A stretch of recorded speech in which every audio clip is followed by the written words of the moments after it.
श्री कृष्ण इस श्लोक में बताते हैं कि इस संसार में जो भी होता है वह उनसे ही होता है।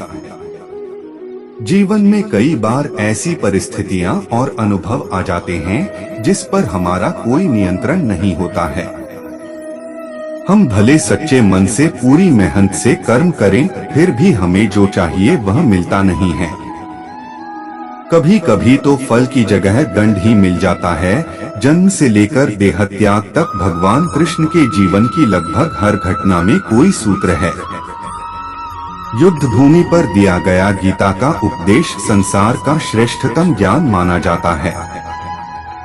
मैनेजमेंट मास्टर कहें या जगत गुरु, गिरधारी कहें या रणछोड़, भगवान कृष्ण के जितने नाम हैं उतनी कहानियां। जीवन जीने के तरीके को अगर किसी ने परिभाषित किया है तो वो कृष्ण है। कर्म से होकर परमात्मा तक जाने वाले मार्ग को उन्हीं ने बताया है। संसार से वैराग्य को सिरे से नकारा, कर्म का कोई विकल्प नहीं, ये सिद्ध किया। कृष्ण कहते हैं, मैं हर हाल में आता हूँ, जब पाप और अत्याचार का अंधकार होता है तब भी, जब प्रेम और भक्ति का उजाला होता है तब भी। दोनों ही परिस्थिति में मेरा आना निश्चित है। वैसे तो कृष्ण का संपूर्ण जीवन ही एक प्रबंधन की किताब है, जिसे सैकड़ों हजारों बार कहा सुना जा चुका है। कुरुक्षेत्र में दो सेनाओं के बीच खड़े होकर भारी तनाव के समय कृष्ण ने अर्जुन को जो ज्ञान दिया वो दुनिया का श्रेष्ठतम ज्ञान है। गीता का जन्म युद्ध के मैदान में दो सेनाओं के बीच हुआ। जीवन की श्रेष्ठतम बातें भारी तनाव और दबाव में ही होती हैं। अगर आप दिमाग को शांत और मन को स्थिर रखने की कोशिश करें तो सबसे बुरी परिस्थितियों में भी आप अपने लिए कुछ बहुत बेहतरीन निकाल पाएंगे। ये कृष्ण सिखाते हैं।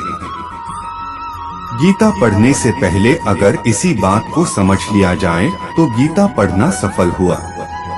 कृष्ण का जीवन ऐसी ही बातों से भरा पड़ा है, जरूरत है नजरिए की।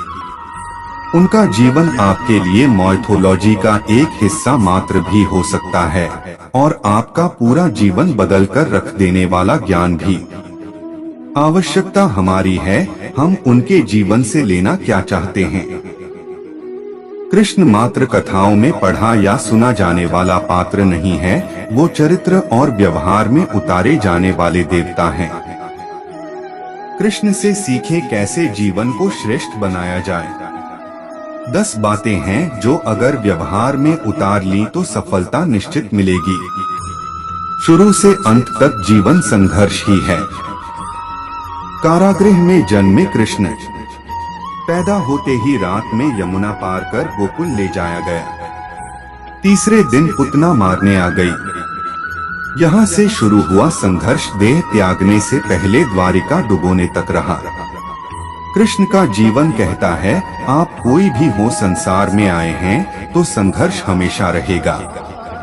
मानव जीवन में आकर परमात्मा भी सांसारिक चुनौतियों से बच नहीं सकता। कृष्ण ने कभी किसी बात की शिकायत नहीं की, हर परिस्थिति को जिया और जीता। कृष्ण कहते हैं, परिस्थितियों से भागो मत, उसके सामने डटकर खड़े हो जाओ, क्योंकि कर्म करना ही मानव जीवन का पहला कर्तव्य है। हम कर्मों से ही परेशानियों से जीत सकते हैं।